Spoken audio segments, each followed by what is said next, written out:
When I was in middle school, junior high as it was known in the good old days, anytime someone would speak with an inadvertent rhyme, like, "Ooh, that's a sweet treat," then somebody in the group just had an obligation to say, "Ooh, you're a poet and didn't know it. Your feet certainly show it because they're Longfellows."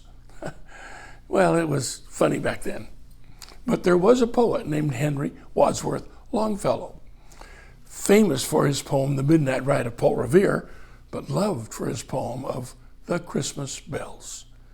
Now, it was 1863 when Henry walked out his front door, deeply mired in grieving despair. His wife, Fanny, whom he loved dearly, 2 years earlier had died in a terrible accident. Her house dress caught on fire. She had raced into his office for help. He tried to snuff the blaze out by putting his own body across hers.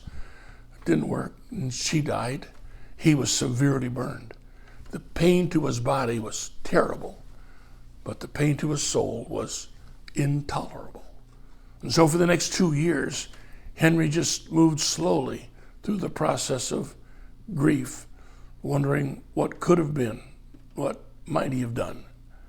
And then his oldest son joined the Union Army to go fight in the Civil War. Henry worried a lot about that.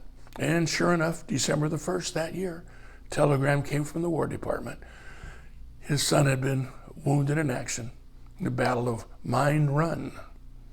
The exit wound out of his body had been so close to his spine that if his son even lived, he'd be a paralyzed invalid for the rest of his life. Henry, now widowed, father of 5 children, worried deeply as he heard the cannons to the south still firing and bellowing. But that Christmas morning, he walked out of his house and he heard a wonderful sound, church bells, ringing loud and clear. His feelings of despair and discouragement were overshadowed by the hope that came from what he chose to listen to. Not the sound of the cannon, not the groans of his personal grief, not the hate, not the division all around him. He chose to listen to the bells of hope, and they breathed peace into his heart, just as they can to ours in these days in which we live. Here's what he wrote.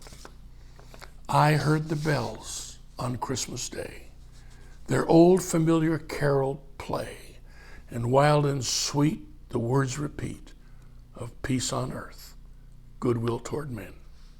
But in despair, I bowed my head. There's no peace on earth, I said, for hate is strong and mocks the song of peace on earth, goodwill to men. But then pealed the bells more loud and deep. God is not dead, nor doth he sleep.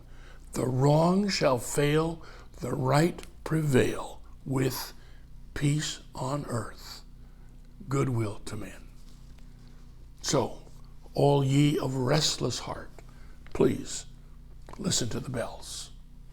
One day closer.